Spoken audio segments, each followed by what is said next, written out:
All right, everybody. Hey, there's just so much to talk about this week. So welcome to the Ramblin' Reverend. And I just got to laugh because first off, I was super excited about last week. And some of you might notice there really wasn't a podcast last week. There was, but there wasn't. So my cousin Josh and I, we Zoomed and we recorded it because he's a youth pastor up in Sparta, Michigan. I'm a youth pastor here. His journey to being a youth pastor, very different than my journey to being a youth pastor. And so we figured, hey, let's talk about it. Let's talk about like just the intricacies of when do you bring up current events as being youth pastors? How do you address certain things with kids? When do you know if you're asking questions that kids don't have? We waded into how either of us handled the controversy around what halftime show you would or wouldn't show as a pastor. And we talked about some of our history there. And, we were excited because our family members thought this would be a great idea. So, it was super exciting. So then we record it and we're like, oh, this sounds a little weird, but okay. We admit that it's going to be a low quality podcast experience. And then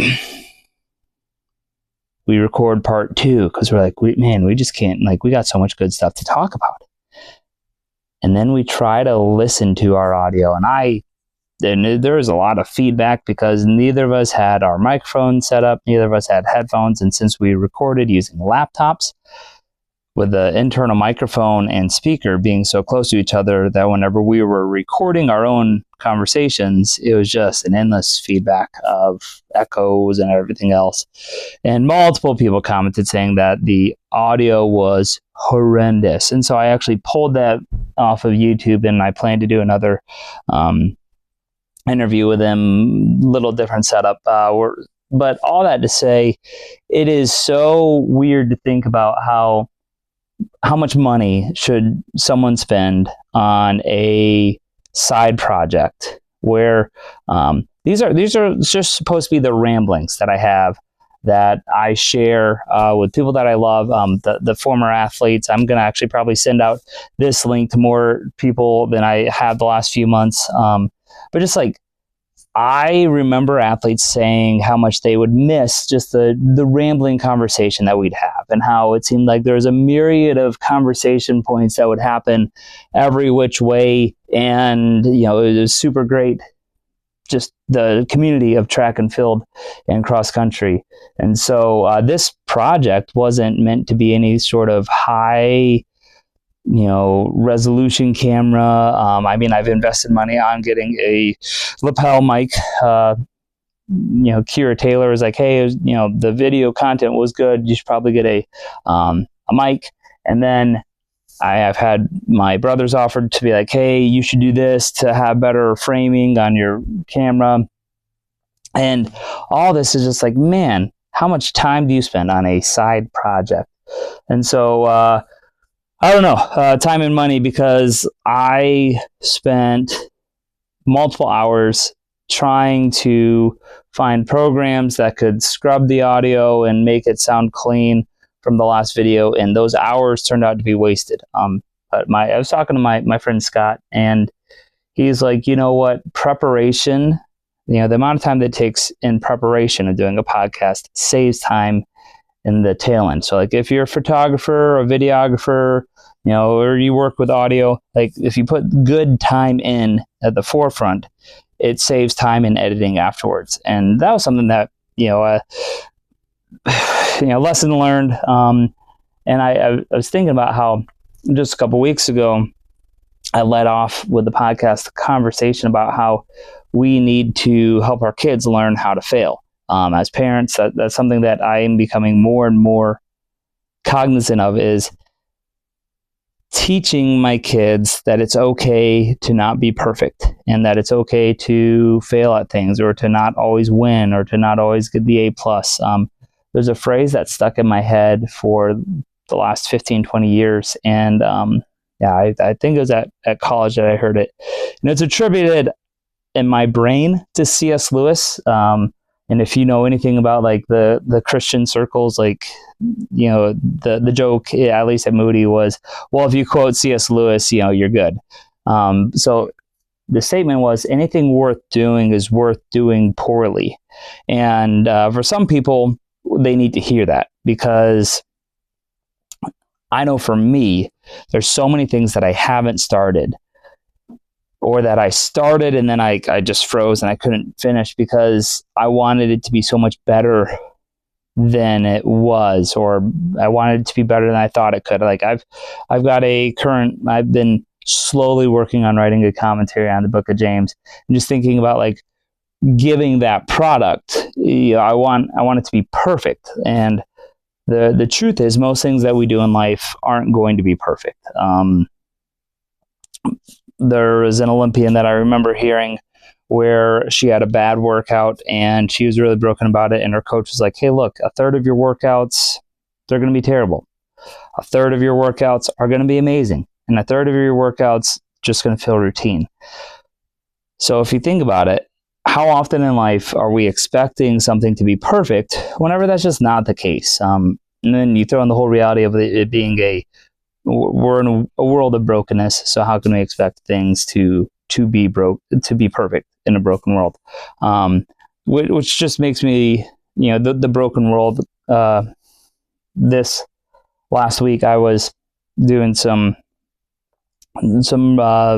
research on storms that I'd lived through, actual storms, not metaphoric storms, as I'm wanting to introduce the sermon, or the homily, the short sermon meditation on Lamentations 3 for our Lent services.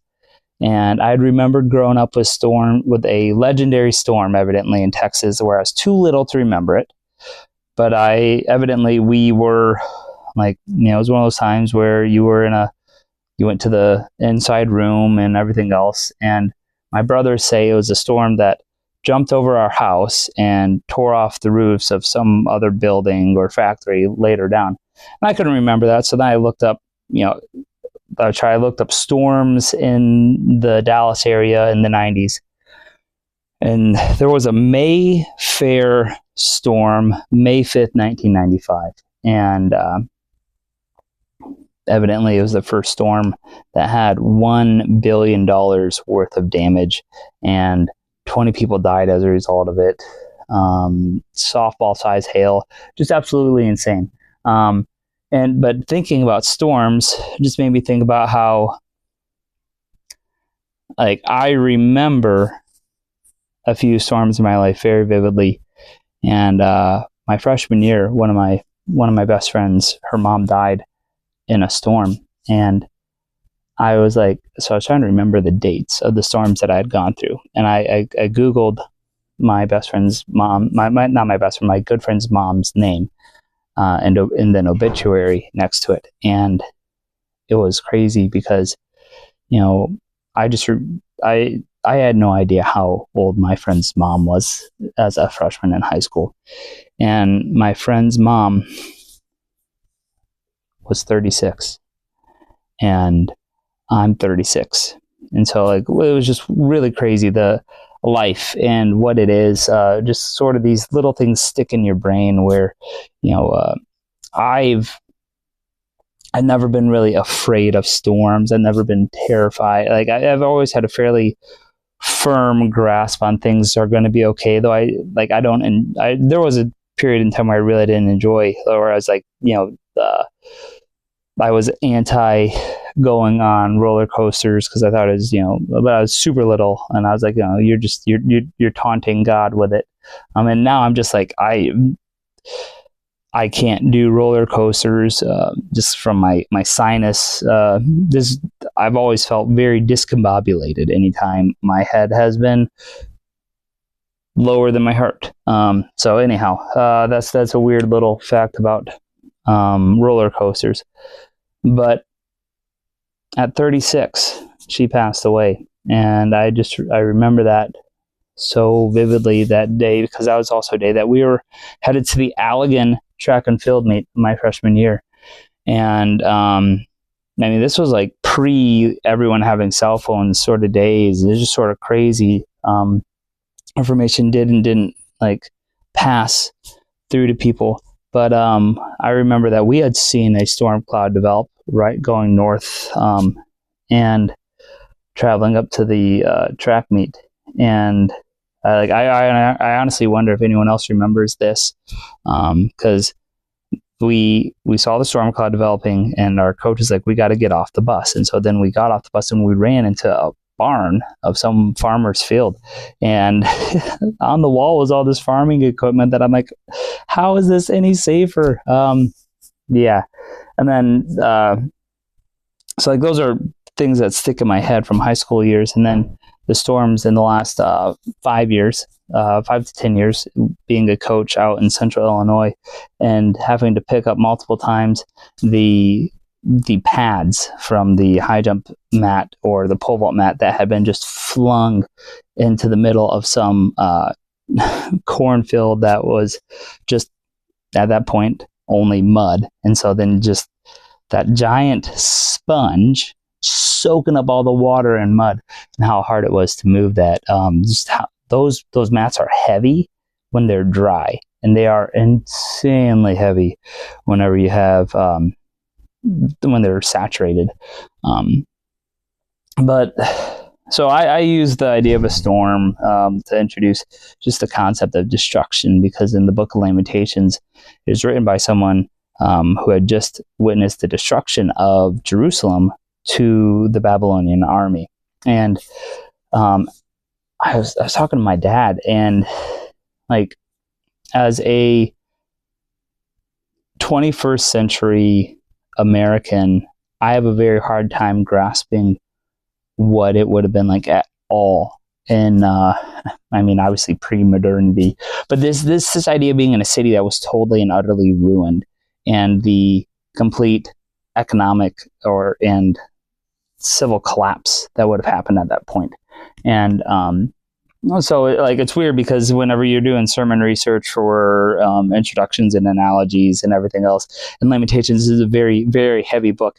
Like your brain waffles between, as a public speaker, like humor and seriousness, because like I introduced the sermon about, I was like, how many of you watched the LA Marathon? And a few people had. And so the LA Marathon this last Sunday, Nathan Martin, a substitute school teacher in Jackson, Michigan, who has been a multi-time qualifier for the USA Track and Field Olympic Marathon trials. And he, who's also a graduate of Spring Arbor University, he is the, he was a 10K national champion in the NAIA championships, I think 2-time marathon champion. So he outkicked someone else at the line. He actually made up a 56-second gap in the final 2 kilometers of the race. And so there's this viral video. I mean, it's been viewed maybe it's shared 1 million times due to different stuff. I mean, New York Times has shared the video. Fox has shared the video. Runners, Total Running Products. I mean, like, it's everywhere. If I'm understanding correctly, he's going to be on the Jennifer Hudson show. And so I'm like, this guy just, outkicked everyone. And I'm like, my claim to fame is that I had beaten him in high school. And that's not a claim to fame. But he was a year younger than me, and he went to Three Rivers High School, and I went to Sturgis High School. And I raced against him. Well, I was in the same race as him, like 10 times cross country season. And, we competed against each other frequently in track and field. And so I then was like, Nathan Martin went to Three Rivers High School, and Three Rivers, Michigan was just smashed by a tornado on Friday. And so that was my bridge. How do you take something that's relatable, current, and then like try to bridge it into the scripture? So then I talked about the different storms that I had seen and been through. And so all that to say, that's like my rambling. That I want to talk about there is just like storms and preaching. And as a communicator, you try to bring 2 concepts that might have some similarity, and you bridge the gap together. But it's been a wild week because I take Tuesday off from work, and I preached Wednesday for Lent, and I will be preaching this upcoming Sunday as well. And then I'm teaching catechism and doing youth group, and we're serving at Mosaic Ministries this Sunday as well, which is so crazy how full everything is.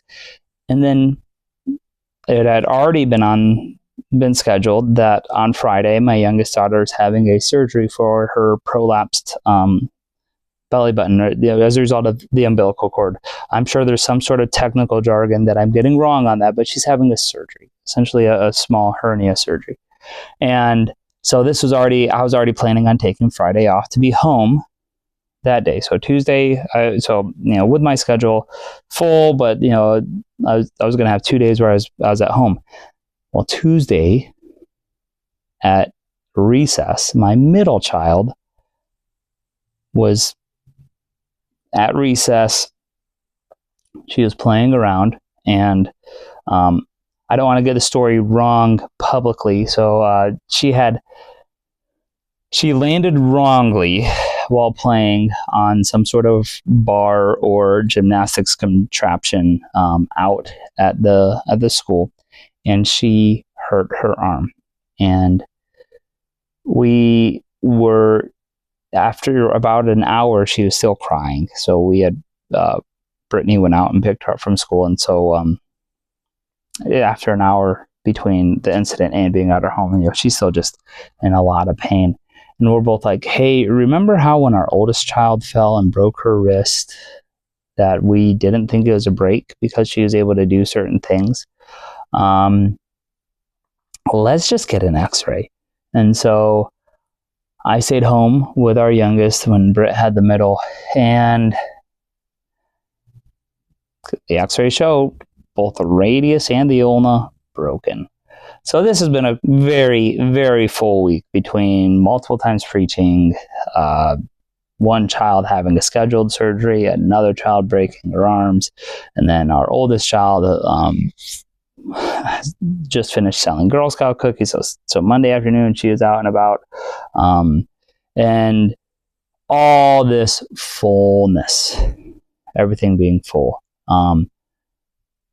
Sometimes in life, we don't know what's going to happen until it happens, and we really have such a small level of control over things, whether it be something as small as not knowing that there's going to be reverb in our podcast, something as small as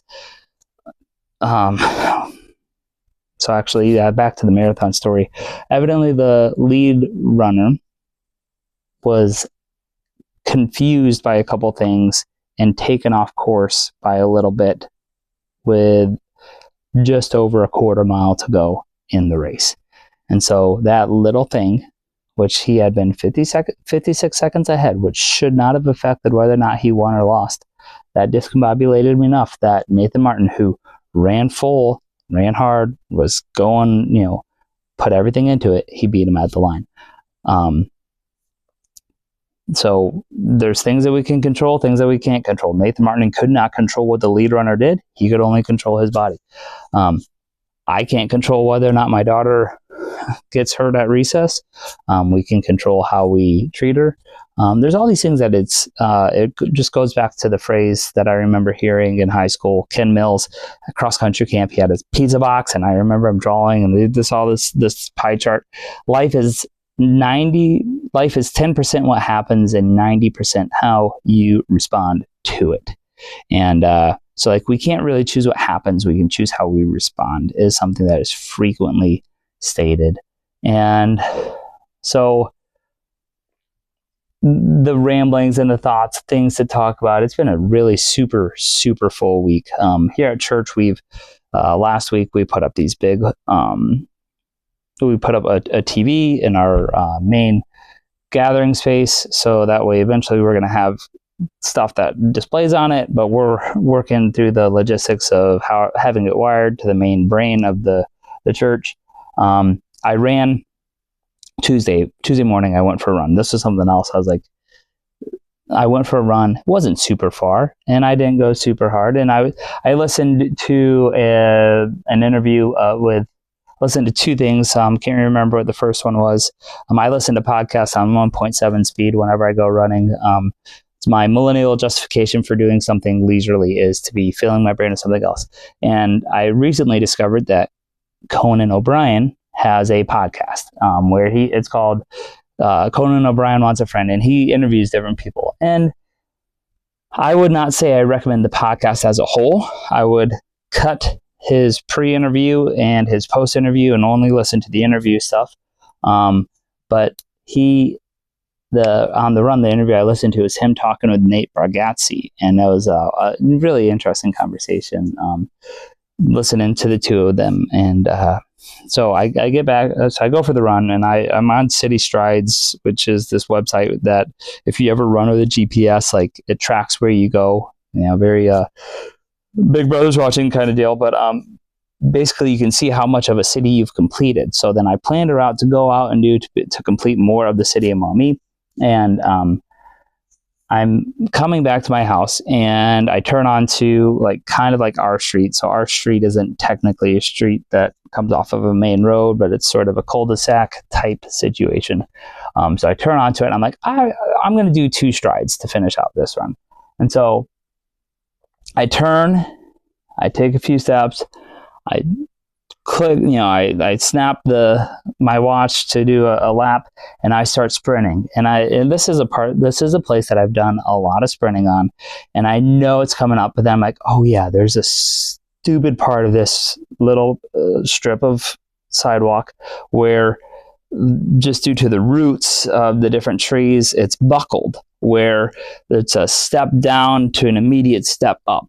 And I was sprinting. I'm like, oh man. And I remembered it right as I hit it. So, and it was just this like a jarring shudder, like all the force of the sprint hit my heel and just like jarred through my body. And I was like, oh man. So then I finished out, probably 50 more meters. And then I press, lap split on my watch, and my watch starts going. And I'm like, oh no, I pressed stop, not lap split. So I have no idea how fast I was running, and I was like, that really hurt too. I was like, that stinks. And then I go and I do another stride out, and then my body hurt, and I was like, oh, I've been feeling a little stiff the last few days, going into that. But I was really happy to get a run in, because it was nice weather and everything else. And then Wednesday, I told my wife, I'm like, it feels as if every part of my leg was hit by a hammer. Like, I just hurt. And now my left leg is usually the one that typically feels pain. I think due to some injuries long ago, just my left leg is the leg that hurts more. It's the calf that I deal with more pain with, and the foot that I have more plantar fasciitis, all this other stuff. And so then I looked up, I was like, does sleeping with a weighted blanket cause injuries to be more inflamed or whatever, stuff like that. Because I was like, maybe my body's been hurting because of the weight has pushed certain things, or I'm not able to move, whatever. And so I slept last night without a weighted blanket. And then I wake up this morning and I'm like, oh my goodness, maybe I was hurting so bad because of that stride out and hitting that part of the buckled sidewalk. And they're just like, oh my goodness. You go for a run and you're in control of all these things, and then you don't think about it for 1/2 second, and you step in a way that hurts. And I'm like, I'm betting that there's something about when you're sprinting, the amount of force that your joints take, as some really long formula for how much weight. But I'm like, that's probably why I hurt, was because I forgot about that part of the sidewalk. And the reason why I sprinted on that sidewalk rather than the other side of the street is the other side of the street has a whole lot of things where that sidewalk's messed up, where different pieces are up, down, slanted, all these other things. And so versus the one side where it's only one part that there's the buckling that happens. And if you remember, this last September, I fell and I chipped my tooth. And it's interesting because I notice the chip in my tooth a lot. And I had the the chance to have put a veneer over it, and I have full function in the tooth. And I just keep thinking about, why do we as humans put so much stock in having flaws covered or removed? And go back to the thought of, if we're trying to teach our kids that we don't have to be perfect, that sometimes effort, showing up, like being able to say, I did it, that matters. Why would I cover up a broken tooth that reminds me of time that I was somehow tripped and fell and smashed my face while running? Like, it's a lesson learned. It every time I see my chipped tooth, I go, like, be humble. Like the sign, you were wrong. Like, I think so many times in life, we just need to be humble. We need to admit that we were wrong, be okay with making mistakes, and care about things that are greater. With that being said, I'm going to move. The next part that I'm going to go to is a few shout outs. So first of all, shout out to JD Wilson and Melissa Gorsuch and Kurt Chenoweth with coaching the South Fulton track and field team. I think the first 2 meets that I saw, just overall outstanding results across the board, lots of personal bests, lots of athletes out. And so I want to just sell all the South Fulton athletes. I'm still keeping track of you guys as much as I can.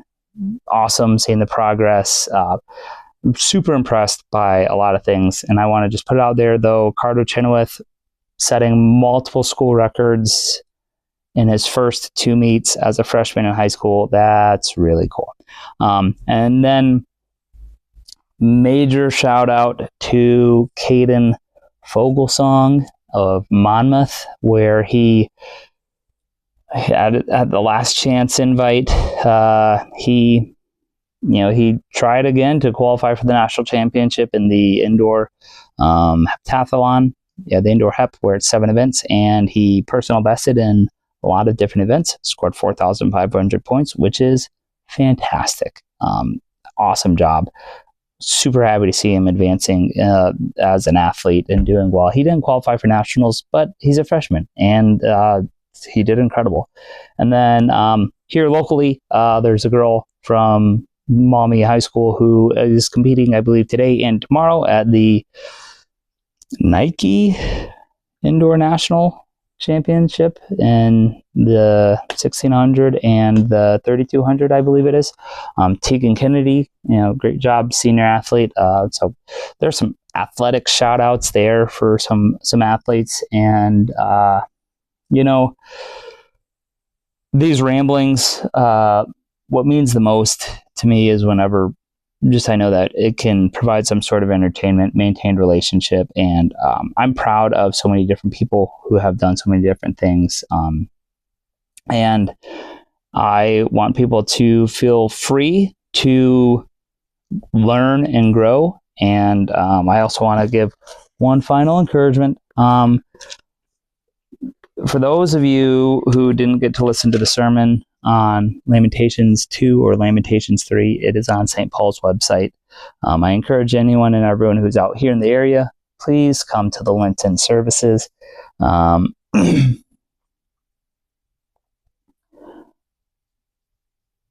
Lamentations 3 has so many amazing pieces of the gospel message foreshadowed.